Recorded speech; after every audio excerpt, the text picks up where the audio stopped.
Cześć, ja jestem Maciej i witam na kanale Akustyka. Niedawno dojechał do nas Diamond 28 MK2, czyli polska kolumna Pylon Audio i jest to następca bardzo cenionego modelu Diamond 28. Jeżeli chodzi o kolumny do 10 000 złotych, to był praktycznie bestseller, także dzisiaj przed nami porównanie, omówienie, prezentacja i nasza ocena nowych kolumn Diamond. Zapraszam!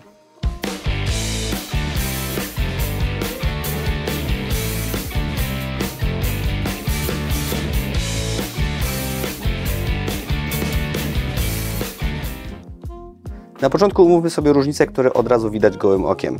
To, co od razu rzuca się w oczy, to inny kąt pochylenia. Stara seria Diamond pochylona była o 4 stopnie, natomiast nowa seria to 7 stopni pochylenia, co ma się przekładać na lepszą kontrolę, jeżeli chodzi o różnice fazowe pomiędzy przetwornikami.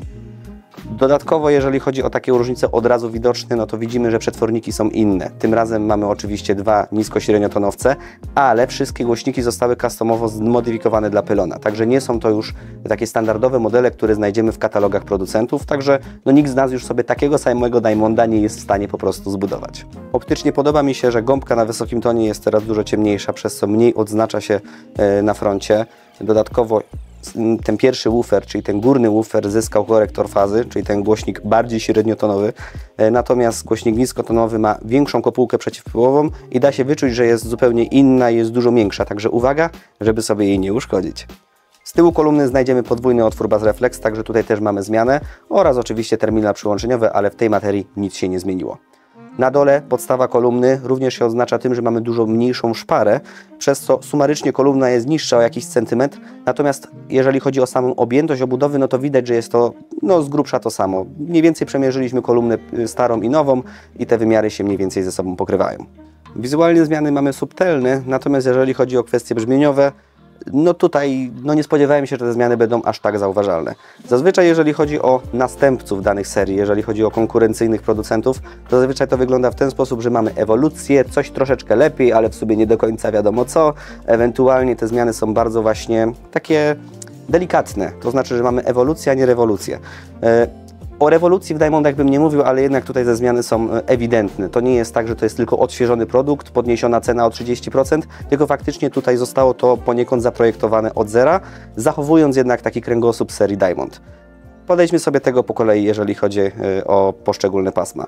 Bass stał się dużo bardziej kontrolowany, słyszymy w nim dużo więcej treści, słyszymy, że wszelkie niskie częstotliwości są lepiej od siebie odseparowane. Tak dla przykładu, jak mamy gitarę basową i mamy stopę, no to czuć, że pomiędzy nimi jest więcej powietrza, mniej nachodzą na siebie i mniej, że tak powiem, sobie przeszkadzają. Jest to po prostu bardziej z większym oddechem, z większą separacją. Średnie tony, jak na moje ucho, jakoś znacząco się nie zmieniły. Może są ciutkę bardziej klarowne, bo w starszych Diamondach były nieco bardziej wycofane. Natomiast wysokie tony tutaj od razu się rzucają w oczy, że są bardziej delikatne, bardziej subtelne, nieco bardziej wycofane. Zrobiliśmy nawet sobie taki amatorski pomiar, który tutaj możecie zobaczyć, że faktycznie to wysokie pasmo jest słabsze o kilka decybeli. W praktyce się to jednak przekłada na dość pozytywne cechy Diamonda. Stary Diamond wcale nie był ostry, nie był jakiś natarczywy i tak dalej, natomiast jak posłuchamy jednych i drugich kolumn, no to jednak nowego Diamonda chce się słuchać dużo dłużej, chce się go słuchać głośniej, chce się po prostu tego więcej.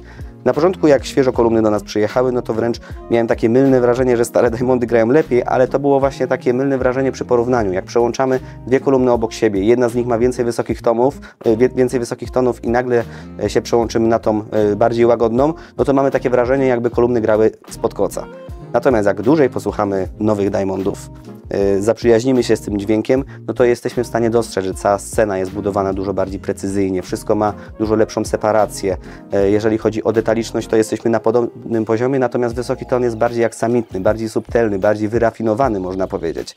Także całość brzmienia na pewno stoi co najmniej poziom wyżej.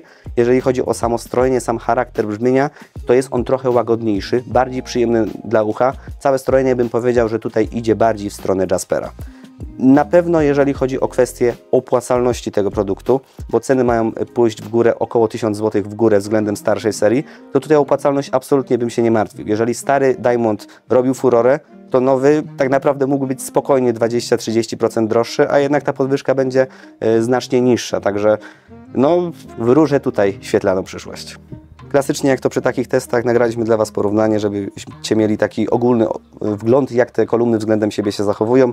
Natomiast klasycznie przypominam, że absolutnie nie powinno to zastąpić realnego spotkania z kolumną, bo przez YouTube'a nie poczujemy muzyków, nie poczujemy instrumentów, nie poczujemy magii tej muzyki. Jedyne takie, można powiedzieć, różnice pomiędzy seriami. Zapraszam. Zanim przejdziemy do odsłuchu kolumn, małe ogłoszenie z naszej strony. Jak wiecie, zbliża się Black Friday i wszelkie promocje z tym związane, także my również przygotowaliśmy coś specjalnego dla Was. Na naszej stronie jest specjalna ankieta z listą marek, które mogą wziąć udział w promocji i Wy zdecydujecie, które to będą marki. Link do ankiety oczywiście jest w opisie. Marka z największą liczbą głosów będzie mieć największe progi rabatowe i wybierzemy top 5 i oczywiście im niższe miejsce, tym ten próg rabatowy będzie mniejszy. Zachęcam oczywiście do brania udziału w ankiecie, a teraz wracamy do Diamondów.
Na dziś to wszystko. Jeżeli nowa seria Diamond Wam się podoba, przede wszystkim zapraszamy do nas, żeby jej posłuchać na żywo, bo to jednak zupełnie inne spotkanie niż przez YouTube'a. Dziękujemy serdecznie za oglądanie, zachęcam do subskrypcji, polajkowania i tak dalej. Dzięki jeszcze raz i do następnego.